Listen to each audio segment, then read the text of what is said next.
हनुमान् श्रीपदो वायुपुत्रो रुद्रो नघोजरः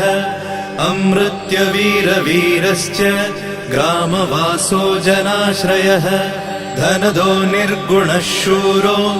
वीरो निधिपतिर्मुनिः पिङ्गाक्षो वरदो वाग्मी सीताशोकविनाशकः शिवः शर्वपरो व्यक्तो व्यक्ताव्यक्तो धराधरः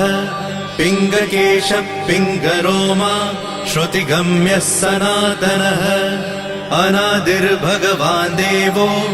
विश्वहेतुर्जनाश्रयः आरोग्यकर्ता विश्वेशो विश्वनाथो हरीश्वरः भर्गो रामो रामभक्तः कल्याणप्रकृतिस्थिरः विश्वम्भरो विश्वमूर्तिः